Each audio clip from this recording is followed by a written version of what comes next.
গোসলখানায় উলঙ্গ হয়ে গোসল করা জায়েজ কিনা, এতে কি গুনাহ হবে? মেয়েদের যে নামগুলো হারাম সে ব্যাপারে দয়া করে জানাবেন। নিজের সন্তানকে আব্বু আম্মু ডাকা কি নাজায়েজ? এমন ডাকলে নাকি জাহান্নামে যাবে? আসসালামু আলাইকুম ওয়া রাহমাতুল্লাহি ওয়া বারাকাতুহু। প্রিয় দর্শক, মনোযোগ সহকারে ভিডিওটি শেষ পর্যন্ত দেখুন, অন্যথায় কোনো মাসালায় ভুল বোঝার সম্ভাবনা থাকে। আর সরাসরি কোনো প্রশ্ন করতে বা লিখিত কোনো বিষয়ে সমাধান পেতে ফতোয়া বিভাগে স্ক্রিনে দেওয়া নম্বরে ইমো অথবা হোয়াটসঅ্যাপে যোগাযোগ করবেন। তো আমরা মূল আলোচনায় চলে যাব। প্রশ্ন ছিল, নিজের সন্তানকে আব্বু আম্মু ডাকা কি নাজায়েজ? এমন ডাকলে নাকি জাহান্নামে যাবে? দেখুন, নিজের সন্তানকে আব্বু আম্মু ডাকলে জাহান্নামে যাবে স্পষ্ট এমন তো কোনো হাদিস নেই, তবে এই ব্যাপারে একটা হাদিস রয়েছে। রাসূলুল্লাহ সাল্লাল্লাহু আলাইহি ওয়াসাল্লাম বলেন, যে ব্যক্তি কারো পিতা নয় ওই ব্যক্তিকে যদি কেউ পিতা দাবি করে পিতা ডাকে, তাহলে তার জন্য জান্নাত হারাম, সে জাহান্নামে যাবে বা জান্নাতের ঘ্রাণও পাবে না। এই মর্মে একটা হাদিস আছে, কিন্তু এই হাদিসটা কিসের ভিত্তিতে বা কোন ক্ষেত্রে প্রযোজ্য সেটা আপনার স্পষ্টভাবে বুঝতে হবে। নবীজি সাল্লাল্লাহু আলাইহি ওয়াসাল্লাম বলেছেন, যে ব্যক্তি তোমার পিতা নয় বা কারো পিতা নয়, সে যদি ওই ব্যক্তিকে, যে পিতা নয় তাকে যদি পিতা দাবি করে, এখানে দাবি করার কথা বলা হয়েছে, দাবি করার কথা অর্থাৎ জন্মদাতা পিতা হিসেবে দাবি করছে অথবা তার সাথে বংশ সম্পর্ক সাব্যস্ত করার জন্য এভাবে দাবি করছে। যেমন এই বিষয়টি আগের যুগে হতো, বংশ সম্পর্ক, উঁচু বংশ সম্পর্ক সাব্যস্ত করার জন্য উঁচু বংশের কাউকে পিতা হিসেবে দাবি করত। তো এই ব্যাপারে ধমকি জানানো হয়েছে যে এই ব্যক্তি জান্নাতের ঘ্রাণও পাবে না, যে মিথ্যা অপর ব্যক্তির সাথে নিজের বংশ সম্পর্ক সাব্যস্তের জন্য অপর কাউকে পিতা হিসেবে দাবি করে। আর আমাদের দেশে বর্তমানে যে সন্তানকে আব্বু আম্মু, বাবা মা, ছেলেকে আব্বু ডাকা হয়, মেয়েকে আম্মু ডাকা হয়, এটা মূলত ওই হাদিসের অংশ নয়।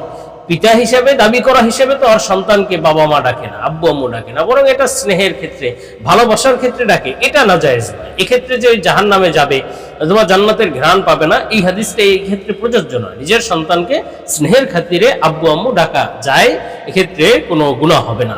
তো আমরা পরবর্তী প্রশ্নের জবাবে চলে, যে প্রশ্ন ছিল, মেয়েদের যে নামগুলো হারাম সে ব্যাপারে দয়া করে জানাবেন। দেখুন, মেয়েদের নাম, আসলে নাম কিন্তু গুরুত্বপূর্ণ একটি বিষয়। আমরা যদিও এটার গুরুত্ব বুঝি না, আমাদের দেশের মানুষ কি যে নাম রাখে, ত্রিনা, টুনা, মুনা ইত্যাদি আজীব আজীব নাম রেখে দেয়, যেটা আসলে মুসলমান ইসলামী নামের মধ্যেই পড়ে না।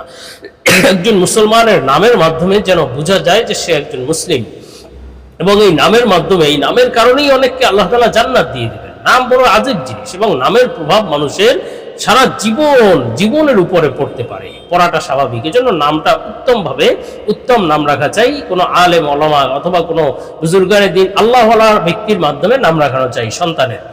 এখন অনেকে নাম, মেয়েদের নাম, এখানে যেহেতু মেয়েদের নামের ব্যাপারে প্রশ্ন করা হয়েছে, তো মেয়েদের কিছু হারাম নাম বা যেই নামগুলো রাখা যাবে না, যেই নামের অর্থ ভালো নয়, যেই নামের অর্থ খারাপ কোনো অর্থ বহন করে, অনেক নাম আছে যেগুলো আসলে আপনি নিজেই যদি অর্থ তালাশ করেন তাহলে দেখবেন যে সেই নামগুলো খারাপ, সেই নামের ভালো কোনো অর্থ নেই।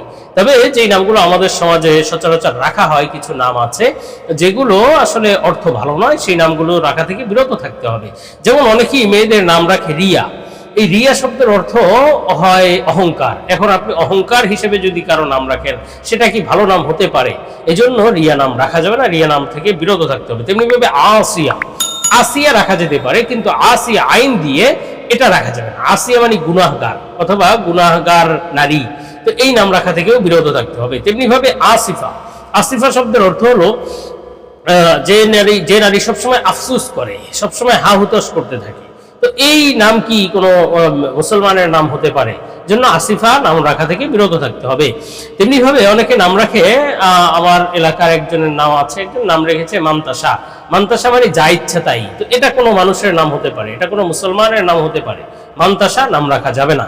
তেমনি ভাবে বর্তমানে অনেক মুসলমান নাম রাখে মেয়েদের নাম সামান্থা। তো সামান্থা নাম, এটা আসলে ইসলামী কোনো নাম নয়, মুসলমানদের কোনো নাম নয়। এই জন্য এই নাম রাখা থেকেও বিরত থাকতে হবে, আল্লাহ হেফাজত করেন। তেমনি ভাবে অনেকে নাম রাখে মেয়েদের নাম আছে নওরোজ।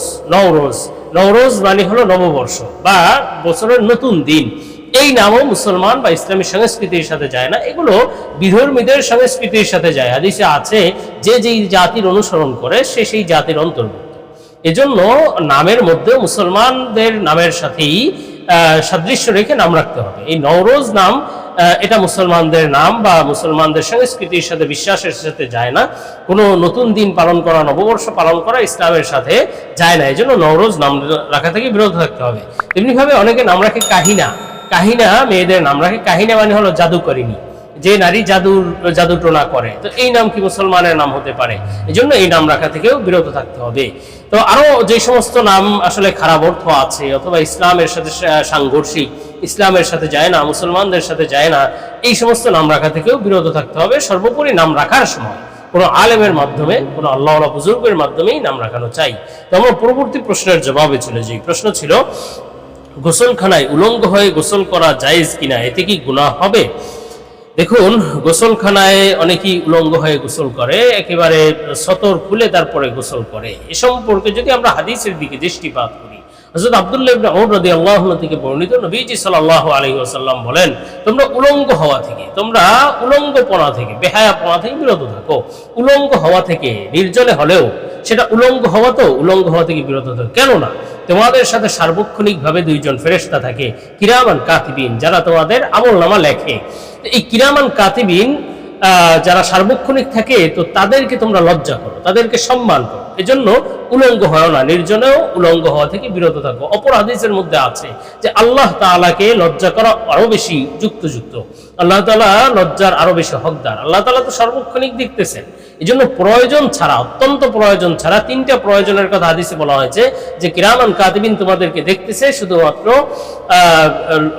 প্রস্রাব পায়খানার সময় এবং সহবাসের সময়। এই তিন সময়ে ফেরেশতারা দূরে সরে যায়। তো সুতরাং এই তিন সময় ছাড়া তোমরা অন্য সর্বাবস্থায় নিজের সতর্কে আবৃত করে রাখবে, নিজের সতর্কে খুলবে না, উলঙ্গপনা থেকে বিরত থাকবে। আল্লাহ তাআলা সবসময় তোমাদেরকে দেখছেন, এজন্য উলঙ্গপনা থেকে বিরত থাকতে হবে। এখন অনেকেই গোসল করে অথবা নির্জনে, যেখানে গোসলখানায় কেউ দেখছে না, বাথরুমে কেউ দেখছে না, সেখানে পরিপূর্ণ উলঙ্গ হয়ে গোসল করা থেকেও বিরত থাকতে হবে। যদিও একেবারে হারাম নয়, একেবারে যে কবিরা গুনাহ হবে, যেমন সতর খুলে ফেললে অপর ব্যক্তি দেখলে যেই গুনাহ, নির্জনে একাকী উলঙ্গ হলে সেই পরিমাণ গুনাহ নেই, কিন্তু অবশ্যই মাকরু, এটাকে মাকরু বলা হয়েছে, কারাহাত, নিন্দনীয়, এটা থেকে বিরত থাকতে হবে। যদিও গুনাহ হবে না, কিন্তু মাকরু থেকেও একজন মুসলমানের বিরত থাকা চাই।